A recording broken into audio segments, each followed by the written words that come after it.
Hello. Good morning, everyone.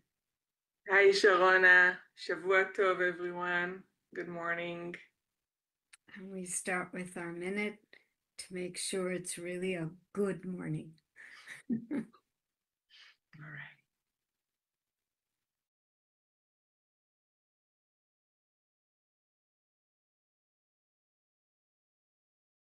I come into the awareness of myself. I am the being inside this human form. The human form is physical, but I, the being, I am spirit, pure, divine energy, sparkling like a diamond. And just to have this awareness, have this image, I find myself in a space deep within, beyond the noisy mind, even a noisy atmosphere. Gentle, quiet, inner peace.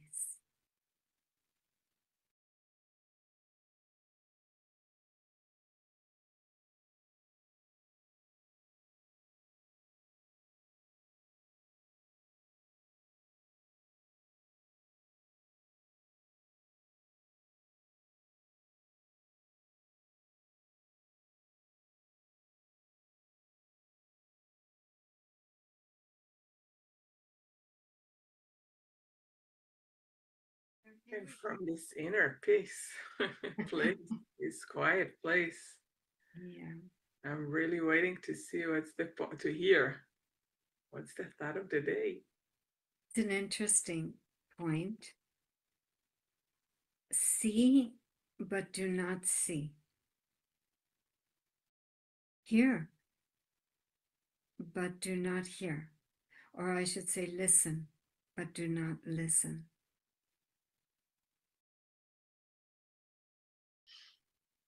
See, but do not see. Listen, but do not listen. Breathing it in because it's so important, this sentence, and it's so difficult for me to implement. That's right. Because I'm a very sensitive person.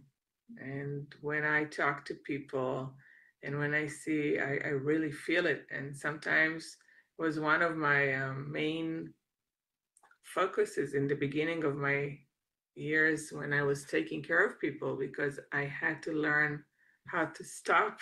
That's right. How to stop this influence. That's right.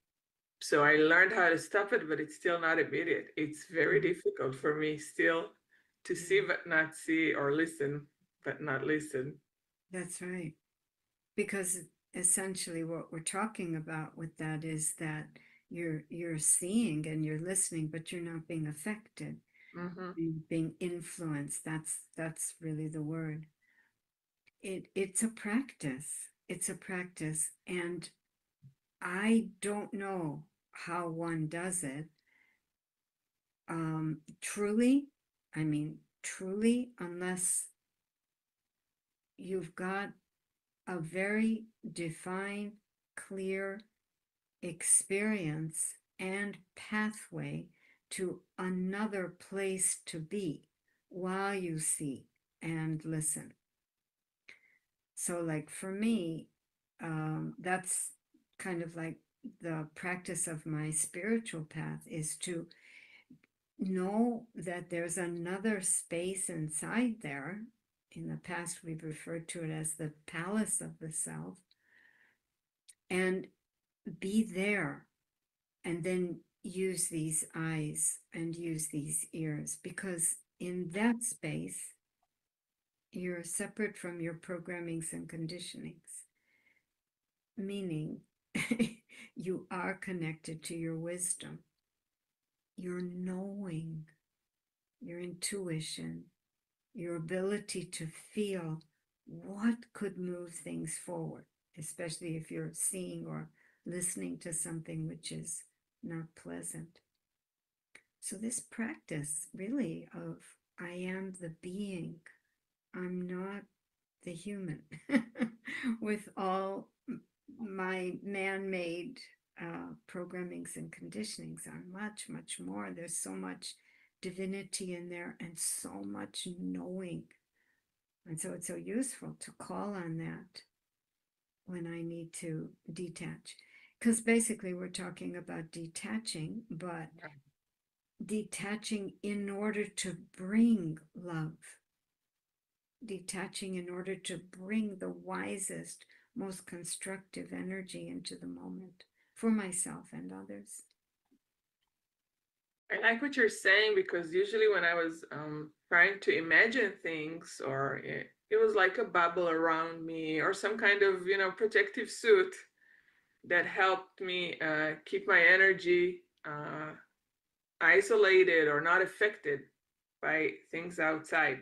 But you're saying something nice. You say when you sit in the palace, you're connected to the wisdom, which is a good practice. While, sometimes when we're trying to focus on reality, sometimes then I feel like for myself that I'm forgetting my connection sometimes. That's right. And each time the reality draws our attention, something in the connection is a little bit lost. It's like it's not really lost, but I need to remember it. So if I'm really attentive to the situation, my connection can be forgotten. That's right. And yeah. This is a key. What am I connected to? And it is an effort. It is something that I have to pay attention to unplug myself from what my eyes and ears tell me is going on and plug myself into that much larger picture. It's something I have to pay attention to all the time, that I am sitting in the palace of the self, not necessarily the backyard where you throw out the garbage or other analogies we've used in the past. It's a palace of the self. It's huge. Why should I sit just where all the plumbing is, So that's one thing. But the other thing is, you can call it the palace of the self, or you can call it this practice of coming into and getting to know myself as an eternal spiritual being, because that being inside the human form is really someone to get to know. And she's there beyond the you know when you look at the mirror, because that you is your programs, your conditionings, all of that. And that one sometimes can be your own worst enemy.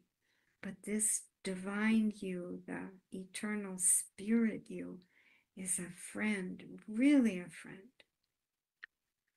But we talk about balance, and I have to say that especially when times are rough for people, sometimes I hear someone say like, I don't want to keep doing this life.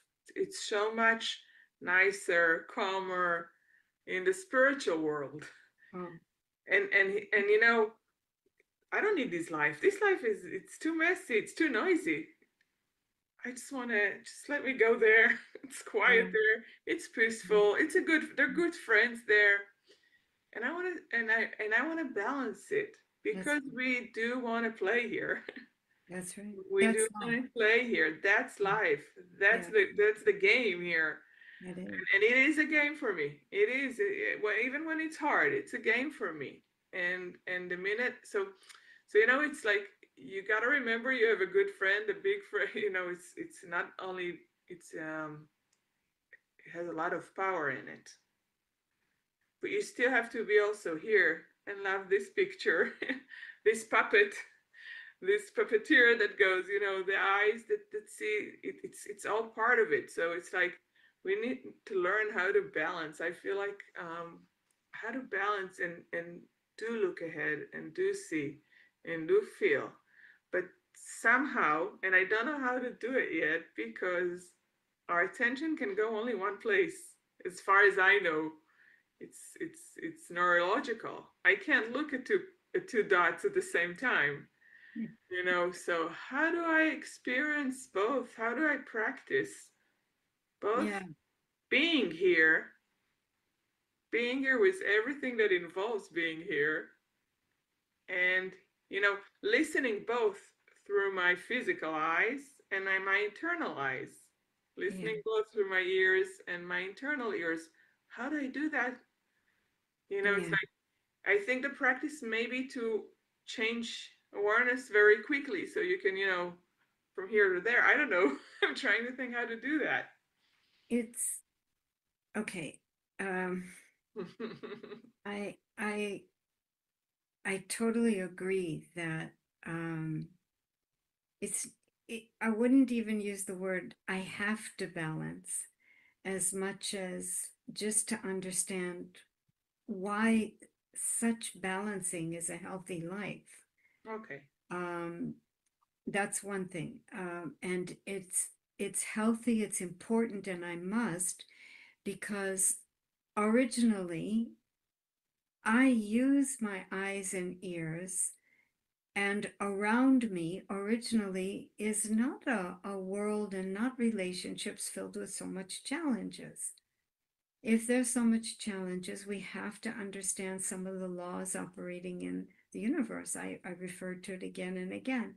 As I sow, so I shall reap. We're talking about karmic accounts. So to try and just go and live in a cave somewhere or up in the mountains, and it's denial, it's resisting an accountability, which is not going to make anything better ever. You know, just like if it's pouring rain and you go out without a raincoat and then 2 days later you catch a cold, learn the lesson and don't do that again. So if my relationships are painful or hurtful and circumstances and situations I'm not able to work with, there's something important, something very, very important to learn. So we have to learn it. It's not, I have to balance, I have to learn it. And being in that space of my wisdom will help me understand better the lesson to learn, but it'll also give me the power to do better, to change the way I see it, change the way I feel, change the way I respond to it. So that's one thing. But another thing is, I'm trying to think of an analogy. I'm not sure that there is one, but it's not that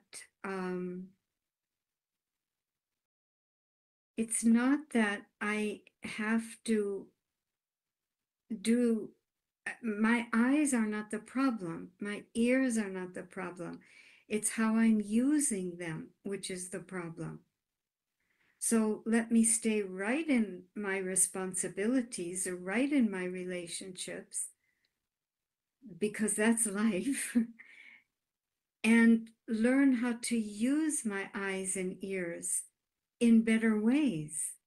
Not just to sit there passively and let whatever I hear come in, whatever I see come in, but choose, create some filters. All of this is spiritual work, so that I can take charge of these eyes and ears, because the eyes don't have any wisdom. The ears don't have any wisdom. They're just physical, like instruments. I, the spirit, I, the being, I'm the one using these eyes, using these ears. And it's not because I've become very weak and they've taken over. So they hear whatever they want to hear. The eyes see whatever the programmings and conditionings tell them to see. No, I have wisdom. I can be detached enough to bring my love, to bring my peace, to bring my wisdom. So it's at every moment understanding that these are times to take back control of these physical organs. You know, we say, my eye hurts. My eye hurts. We don't say, hello. Oh, that will be confusing. I hurt. We don't say, my ears hurt.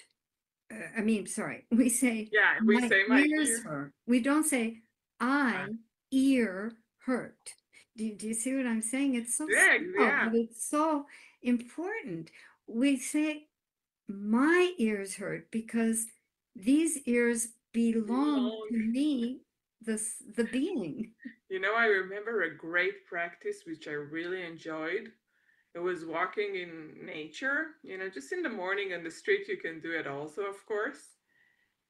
And being that wisdom using these ears and these eyes. That's it. So just practice, you know, practice just walking and feeling like, thank you, ears, I want you to hear. And you know, like a puppeteer that works with his puppets, work with your ears and eyes like that, and acknowledge them from that way and thank them from that way. Right. Use them as a tools, not That as is part good. of you. That's right. They are a tool. I, the being, I'm separate from this body. That's why we say my head hurts, my ears hurt. Shake my hand. Whose hand is it? This is so simple, but so complex and deep. This is not me. This is mine. And I am this being. And at every moment, the body is waiting for me to tell it what to do. It's me who decides if the hand raises in friendship to shake or in anger to slap. The hand doesn't know. So we're just out of practice with stepping out of the mind and the programmings and conditionings and into that palace, into that larger, beautiful space where there's peace, there's my choices, I can choose. So that's the practice. How I'm going to use these ears and eyes has to have some attention.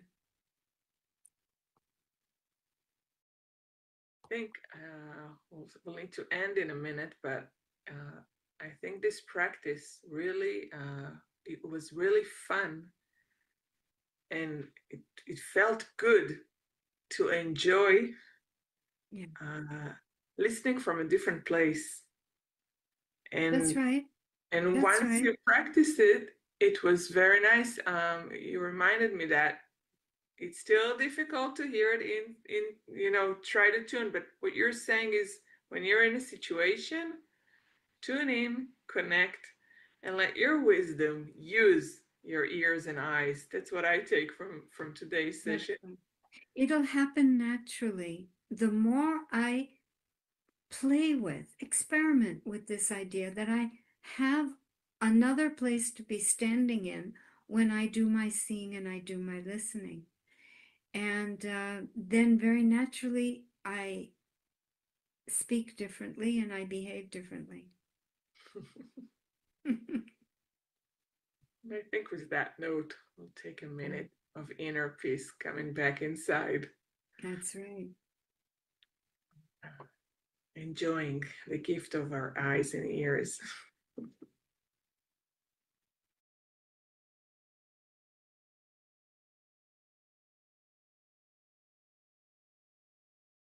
Just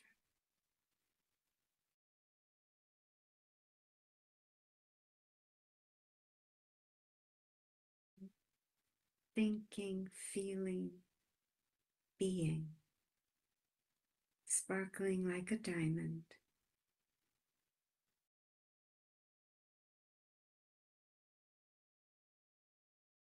Beyond the mind.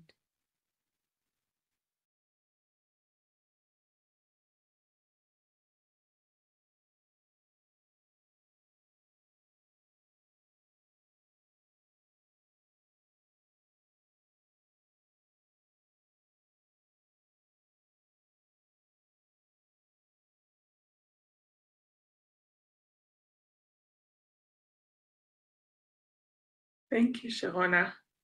We did need to use our inner ears to hear you in the beginning, which was a very nice example of reality. Mhm, mhm. But thanks a lot. So thank you all. Shanti. Goodbye and see you tomorrow. See you tomorrow. Bye-bye.